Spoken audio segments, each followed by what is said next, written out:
16 ans, je suis arrivé de mon Montpellier natal, je suis arrivé à Paris.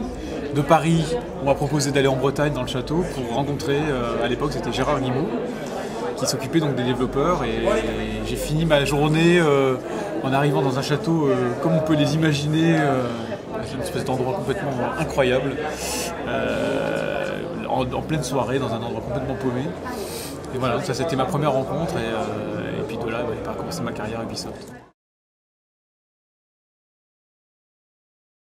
Je crois qu'en fait, ça peut surprendre beaucoup de monde, mais rien n'a changé. Je dirais dans notre façon de travailler, même si la boîte est plus grosse, la boîte est plus grosse parce que peut-être aussi le marché est plus gros. Le vrai changement, quelque part, c'est le public. Aujourd'hui, il y a plus de monde qui joue aux jeux vidéo. On a des gros jeux. Il faut savoir qu'à l'époque aussi, il y a bien longtemps, il y avait aussi déjà des titres importants. Il y avait des jeux japonais de grande envergure. Tout est relatif finalement. Mais la façon de travailler, la façon d'approcher la création, elle n'a pas tellement changé. Et c'est vrai qu'on peut se dire finalement un peintre du XVIIe ou un peintre du XXe, il ne va pas faire la même peinture, mais la façon de travailler, la façon d'aborder l'art ou la recherche en fait est la même. Et c'est vrai que quand je commence un jeu aujourd'hui, je me dis il me faut des outils. Comme je me le disais il y a 20 ans, il me faut une équipe, il faut des artistes, des idées. Et ça n'a pas changé. On n'est pas maintenant guidé par uniquement le marché, par des études de marché, des choses comme ça.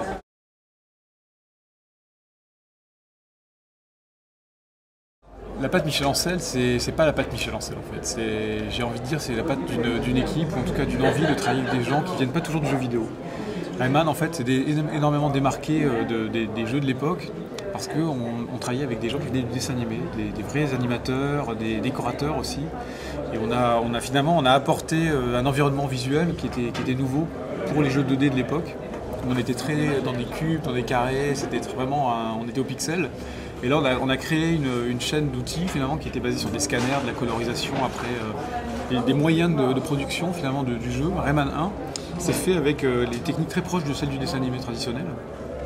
Sur Rayman Origins, on retrouve aussi cette idée d'aller chercher des gens qui viennent de l'école des Gobelins, des écoles d'animation, d'art en fait, de Paris ou de France en général, et de donner des outils à ces gens pour qu'ils interviennent dans le jeu vidéo.